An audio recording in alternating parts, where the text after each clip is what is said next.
Greetings, I'm Chris Reykdal, State Superintendent of Public Instruction for our beautiful state of Washington. There's been a lot of talk lately around tax reform and how to dedicate those dollars. That's what this is about this morning. It shouldn't take a whole lot of time. We will answer questions from media. Again, thanks always to the media for being here.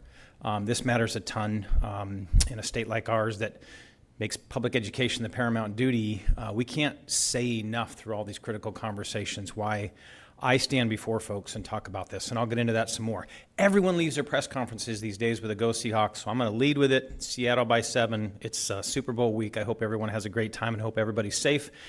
And let this be my annual gratuitous plug that the Super Bowl should be played on a Saturday and not a Sunday, but that seems obvious to everybody. Go Seahawks, and really proud of our state, and I know we're all going to rally for them. Let's get into this. There has been a number of discussions for a great long time around tax reform in our state. As a former House member myself and 4 years on the House Finance Committee, I've written some of those tax plans, and this is so timely right now. What's clearly happening right now is our state's facing a persistent budget challenge. We call this a structural budget challenge. It's kind of a wonky word. Everyone knows what it means, that over time, our tax code doesn't typically keep up with the private sector growth. And I remind everybody the purpose of government isn't taxing. That's the function we use to pay for our real purpose, which is understanding who we are, who we want to be, and who we want to become, thinking about what those supports and needs are. And in a state like ours, 2/3 of that need is for kids, from early learning to K-12 to higher education to foster care to healthcare assistance for vulnerable young people. This is a state that invests in young people. So I always start with what are we trying to achieve in the state, and then does the tax code meet that? The lawmakers are working very hard on this question right now. I want to be super clear. I'm not in those conversations, and that's not my point here. What I think is happening, though, is while we're talking taxes, which can be this narrow conversation, we sometimes lose the why, and that is why I'm here. The state's paramount duty is education. I'll share with you a little bit along the way here how much bigger that has become in the state in terms of expectation of my role as state superintendent. And, you know, somebody who's probably spent 100,000 miles on the road over the last 9 years between campaign life and superintendency life, listening to students and families, parents, guardians, grandparents, teachers, principals, superintendents, business leaders, you get a very good sense of what keeps people awake at night. And that statewide perspective is, I hope, something that I can share for folks to have a sense here. I do want to put some bigger context around this, and I think it surprises people to know that today it costs over $400,000 to raise a child in the state of Washington. That's higher in our state than around the rest of the country, but that's a massive number from birth to, say, age 22. When you think about all those costs of early, from diapers to food, all of those food costs, housing costs, clothing costs, energy costs, education costs, insurance, it's really hard to be a middle-class family and survive anywhere, especially in our state. And so I start there, and I start with the second place, which is when a child is born in the United States today, their very first breath, this sounds weird, is $110,000 in debt. Our federal government is pumping out record amounts of debt. They are pulling forward future economic opportunity. They're layering it on kids because we will all have to pay that back over time, especially our children and grandchildren, to create the most unprecedented wealth for a handful of people in the United States, and including some of the wealthiest people in this state. And when you put it in that context of children and families, we have a crisis. Washington State has a crisis, as does the country. I want to make super clear that my purpose here today is to elevate that, talk about what's possible, to lean into hope. Our state can do something radically different about that, and we're going to have to, because we're not going to get salvation from the federal government. There's no massive aid package coming from the feds. They can't afford it anyways, and every time they try to do something, they do it with more deficit spending, which lands on our children. With that said, this is going to be around my specific role in K-12 and its shortfalls, how to spend that money, how to offer tax relief for families, and then how to invest in a way that has never, ever been done in the country in higher education. I will say unequivocally that if nothing else happened, with existing revenue growth in this state budget over the next decade, we should prioritize universal access to early learning at a minimum for 4-year-olds. That's play-based support, that's instruction that has purpose. Lots of that to be decided later. The state has made some progress on that, but the greatest thing we can do for an advantage for kids and success in school is early learning.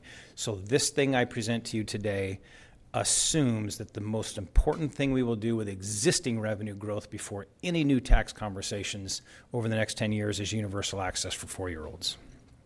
By the way, when you do that, you save the average family $15,000 at a minimum for that age 4 year. So let's get on to this further. This is the question everyone's talking about. 6 lawmakers presented on Tuesday their concept of a better tax plan. I want to say unequivocally, if not a single amendment happened to that bill, the legislature should pass that. It is years in the making. It is months in serious considerations. I know the governor's in the conversation. He has concerns. I understand that. But we have time. Most of this revenue doesn't kick in until 2029. So to every Washingtonian and everyone specifically in the education world that tends to follow my thoughts on this stuff, I will say to you, it is all enormous progress. If nothing and not a single thing changed or was amended in that bill, it would make enormous progress for Washington State by changing the tax code to be more fair. I want to be clear about the goal. Everyone talks about it, but what do we mean? It's the 4.1% or so that families here are paying. Maybe we don't have it dialed in on the right side. And, it's over 13% if you're the lowest income Washingtonians. Every state, if you look at their tax distribution, kind of looks like this. We are an extreme because we don't have anything that tends to make it fair in terms of tax expectation for the very wealthy. But on the left side, this is what it looks like virtually anywhere where there's a sales tax. Our state tends to create progressivity on the left side with spending. Child care subsidies, housing subsidies, health care subsidies. In our world, access to educational services and scholarships in higher education. The left side of that chart is very much around how we spend our money because it's almost impossible to move that bar in a state that has a sales tax. And there's lots of talk about that. What I get concerned about is the middle 3 or 4 bars. The middle class in this state is under duress, particularly from housing costs, the incredible growth of inflation, which I remind everybody is not coming down. The inflation rate is slowing down, but prices continue to go up, and they're building on 30 and 40% growth over the last 5 years. Families are just on the brink right now, and that's where we'll focus some of our energy here. Here's the bottom line. The legislature is talking about a roughly $3.5 billion a year revenue increase from a tax on high income earners. Remember, the first $1 million is exempt. That's very smart. It's very progressive. Everything above $1 million for a family would be taxed at the 9.9%. What I want to inject in the conversation is that we have got to think around children first, and when you think about the families of children, you think about what addresses that $400,000 impact. What makes college affordable? What makes housing affordable? What we see when students don't have hope is they don't believe they can afford college or post-secondary training. They don't believe they're ever going to own a home. And if there's a third thing, which I'm not talking about today, they say, and I'll never see Social Security. That's not a very hopeful place for kids. So our proposal is pretty simple. $1.4 billion annually to eliminate all state property tax on the first $300,000 of individual home ownership. Again, my job is not to be in that conversation. This is between the legislature and the governor, and I'm very clear in my role. My job is to say there's a missing part of the conversation, which is affordability for middle-class families, and they are under serious duress. My job is to say that a lot of reasons families can't go to college or don't believe they can is because it is, A, very costly, particularly with housing, and they're borrowing from their home equity to do that. They are borrowing from retirement funds if they're in the middle class because our aid programs don't really address them. So with $1.4 billion a year, this is just what we're putting out there as a starter conversation to get property tax in that dialogue over the next several years. That's $640, $650 a year for a family that owns a home. Virtually everyone in the state of Washington qualifies who owns a home at all because you can't really find any housing under $300,000 these days. Fully fund basic education, the first obligation, we believe, of spending in the new tax concept should be on basic ed. We are racing towards a constitutional crisis again in basic ed. It's a roughly $860 to $900 million obligation today. When we add one element, which is meals, we think it's time to finally close the gap and have universal meals. The next item goes really with the fourth item, which is more access to college. $57 million to get rid of all the dual credit fees. So if you're a high school student taking AP courses, you shouldn't pay test fees. You're a high school kid, and we don't charge high school students to take classes. That's a basic ed right. If you're in Running Start, you shouldn't pay fees for that. So we would recommend do that. And finally, we're really urging the legislature to do what is pretty monumental here, which is $760 million is the cost of purchasing 2 years of tuition and fees for every student in college who chooses to go. I'll get into that a little bit more in detail here. Here's the affordability challenge. Home prices up 139% over the same period of time, a 10-year period or so, where incomes only went up 37%. Families are on the brink. They need tax relief, and property taxes, it makes it more affordable. It gives them an opportunity. As I said, that's a $640 a year savings if we can do something like this. It's $20,000 over a 30-year mortgage that families would save, and that is affordability for post-secondary opportunities and beyond. The opportunity in basic education is obvious. The Constitution demands it. We've been talking about this for a while. The legislature got close to meeting the need after the court told them last time they were in contempt. Ever since then, K-12 has been shrinking as a share of the state budget. This is the growth that you see here in blue of the state budget, adjusted for inflation. This is K-12 spending. We've been flat for 4 bienniums, or 8 years. We now have less money per student, adjusted for inflation. Districts are in financial distress. A lot of that new spending has also gone to critical wraparound services for kids and not necessarily the classroom. We just looked at the data recently, and the average annual increase in salaries, which everyone claims is a big driver of this, has been about 3.5% across our classified employees, our teachers, and our administrators, and they're all very, very close. That is not extraordinary. That's what the court expected and probably more. So this isn't a salary issue. This is a lack of investment issue. We will be talking a lot more about this as I unveil a budget this fall. As I said, we are racing towards another constitutional crisis here, which will undoubtedly lead to some serious conversations on litigation. But on the spending side of this tax conversation, basic ed has to be first and foremost above all other things. Here's that basic ed breakdown and things we already know about. So special education remains the biggest factor. Our students with disabilities deserve access to all of their services. It's a civil right. It's still woefully inadequate. We know this because local school districts spend so much of their levy money on this question. Maintenance and supplies, insurance costs, all the things we've talked about. What you don't see here are meals for another $110 million. About the last 30% of students in our state could have access to universal meals. Not every family chooses to do that, but it's time to make that a part of basic ed. When you do that, every family who taps into it saves $13,000 of the course of their child's experience from kindergarten to 12th grade. Another middle-class savings opportunity of enormous long-term impact. Here's sort of the dilemma on higher education.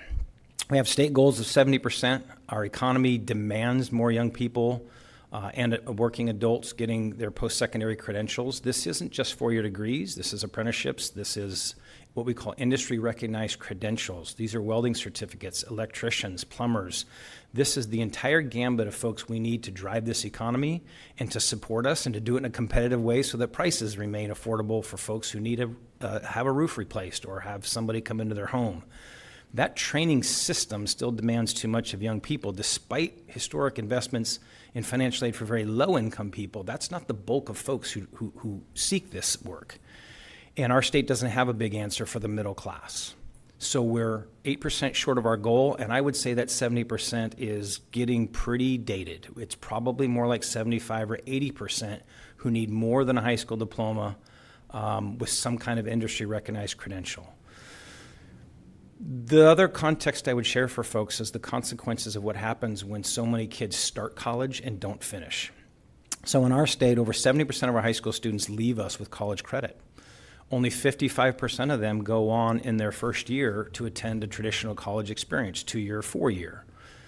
That leaves a lot of students who are very prepared who don't start. And what they increasingly tell me is, my family doesn't qualify for aid and they didn't save up the tens of thousands, sometimes hundreds of thousands of dollars between housing, tuition, and fees and food for me to sit on a campus for 4 or 5 years.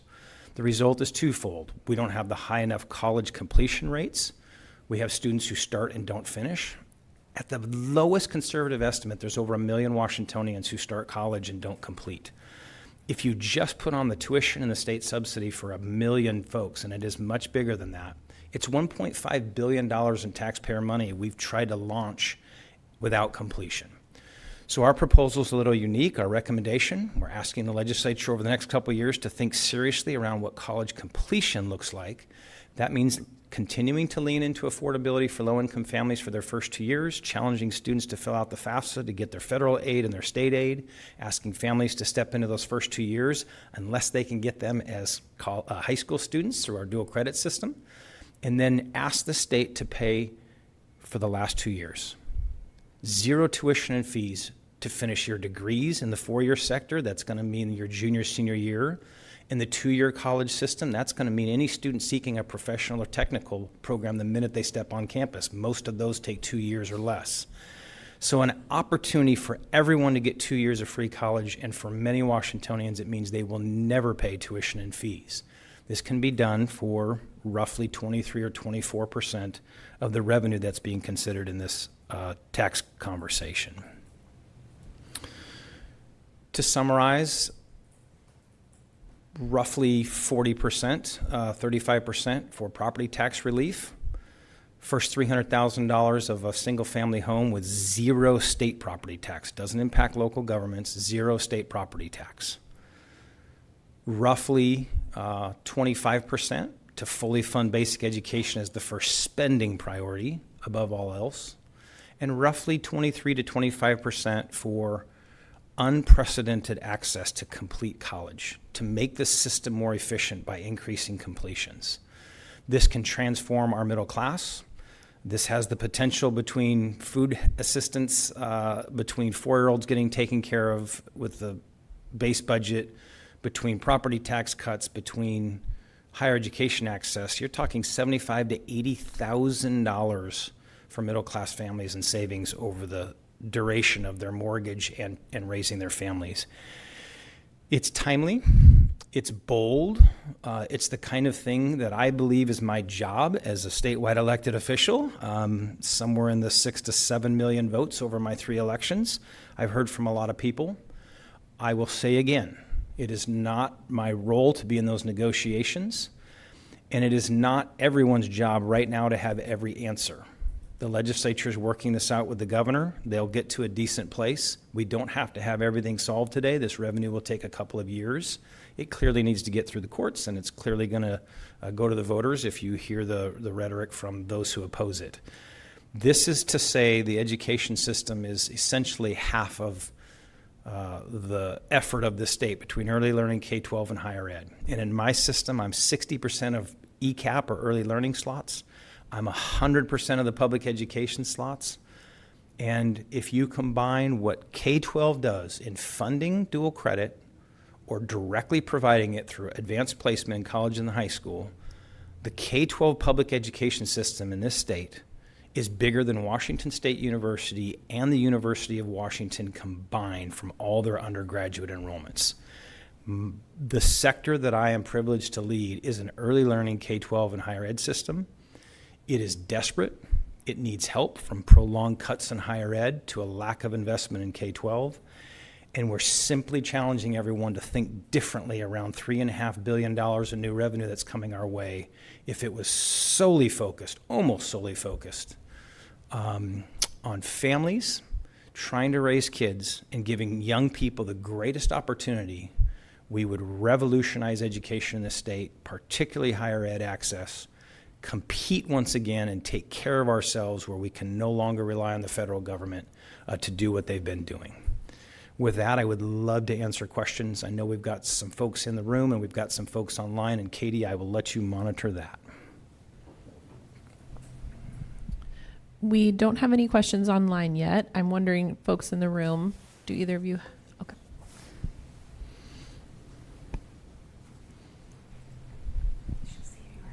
Yeah. Carlene Johnson, state government reporter with the Center Square. So the federal tax credit program for education could, most recent estimates, conservatively bring in about $732 million every year for K-12 education, and more than half the states in the country have adopted into that program. Now, if Governor Ferguson does not opt our state into the program, Washingtonians basically are going to make that tax credit donation in support of K-12 education in other states. I know you're opposed. Why are you opposed to keeping that money here? It could be used for K-12, it could be used for private school, tutoring, transportation, any educational expense. Why are you so vehemently opposed? Those are your words, Carlene Johnson from the Center Square. I'm not vehemently opposed. I want it to go back to Congress because it's so ill-conceived. It doesn't have rules around it, doesn't have shape around it. You have unelected officials who are going to control potentially hundreds of millions of tax dollars. You're going to send public tax money to private institutions potentially. We don't have guidance yet from the U.S. Treasury Department. They put out sort of political statements, but no real guidance. So what I have said is families with kids in schools consistent with this affordability approach absolutely need a tax credit for having kids for school, public and private. That can be done through the tax code, not by the state picking and choosing kids who are going to get scholarships to fund religious education. I don't think that's appropriate, but there's a way to get every family, public or private, some more help.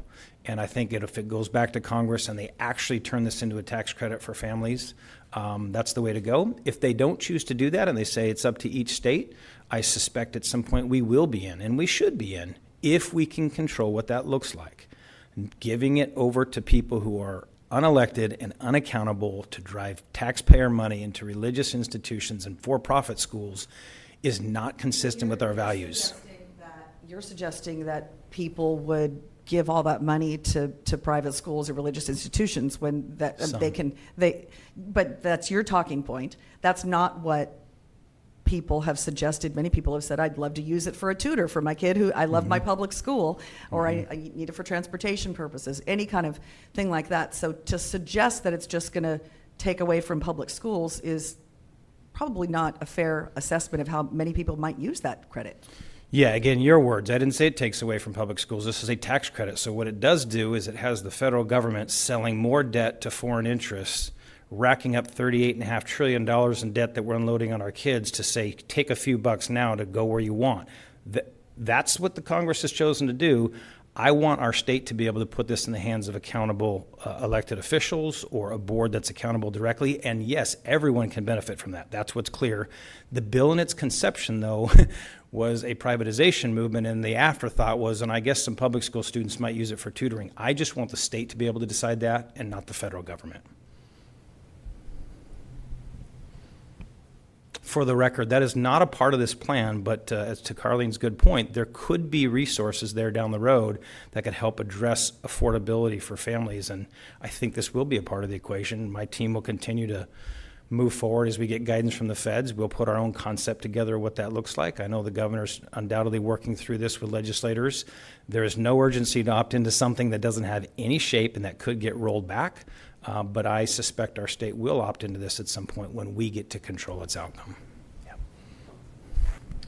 Hi, I'm Aspen Ford from the Washington State Standard. I had two questions. One, just for clarification, this education budget proposal that you've shown us, would that take essentially all of the $3.5 billion from the income tax? Is that 100% of that revenue? It's not. It leaves about $350 million. Again, this is a concept, but at least $350 million totally unrestricted for the general fund. And then actually, by picking up the last 2 years of college, it frees up almost $200 million in Washington College grant. So there's over $500 million there for the legislature to consider in other ways. I suspect they would want to put Washington College grant back into higher aid packages for those first 2 years for some students, or give more opportunity back to private institutions, or perhaps return the money to the general fund. But no, we don't use this to spend every dime or consider every dime. And we're also very conservative on the $3.5 billion. I think their estimates out there are 3.8 or 3.9 billion when it fully kicks in. But yeah, the whole approach is generally between tax relief, K-12, and higher ed. Focus on working and middle-class families and give them the desperate relief that they need. And you said that if not a single amendment happens to this bill, that the legislature should pass this because you have time. It doesn't go into effect until 2029. When do you think those conversations are likely to happen if they were to pass it without amendments?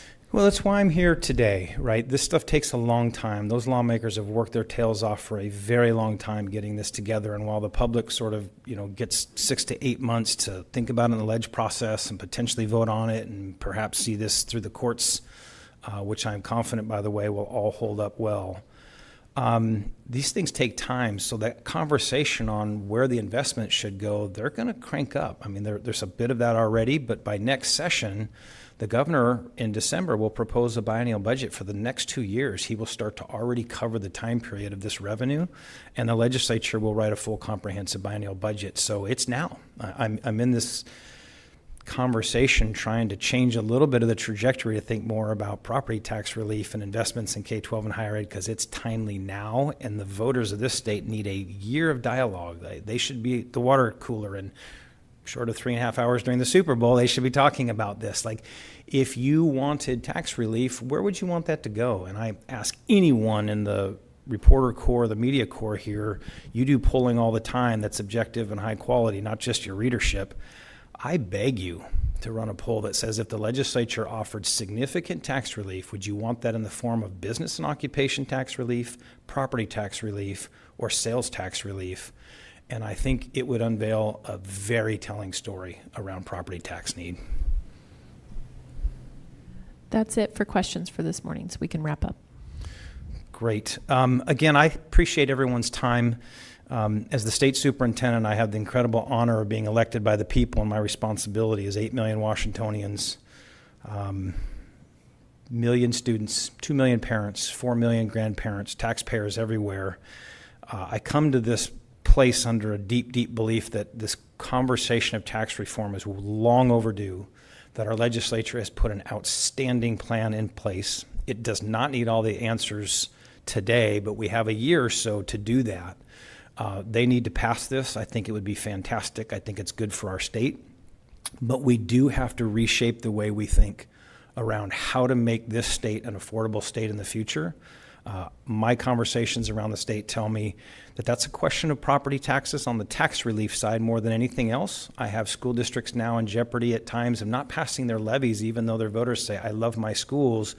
I don't get to just look at my levy. I have to look at my whole tax burden. And when you combine state and other things with my home values shooting up, this is getting really stressful. So I have a keen interest in property tax relief, and I think it opens up a lot of doors down the road for families. The concluding thing I'll remind everybody is where I started. No one starts with taxes. That's not the point of a government. The point is services, and then you figure out what you need. Our state is desperately behind the curve in providing the services that our values expect. We will get less and less aid from the federal government. We will have a demand for this region, as we have seen. I believe we're the 5th or 6th most desirable place by movement in the last year or so. Washington just went over 8 million people. There's going to be more pressure to come here. There's going to be more pressure on our housing supply. So between the trust fund building housing and the affordability with tax relief and letting families know that we can get them access as 4-year-olds, we can get them lower cost if they're feeding their child while in school, we can get them lower cost if they're attending college. This is what makes our state a desirable place to be. And if we think generationally and we think big and we inspire what's possible, then we're not having a tax fight. We're having a conversation around what does the best for our kids for a very long time to come, and that conversation is long overdue. Thanks for being here. Please share this. If you enjoyed the content or you've looked at it, share it, because we want this dialogue on tax reform and investments, and we've got a little time. So again, thank you, lawmakers, for putting this forward. Please get this done, even if there are no amendments. It is in an excellent form to keep the conversation going, and the investment side of this and the tax relief side of this has some time. Appreciate everybody. Take care. Go Hawks.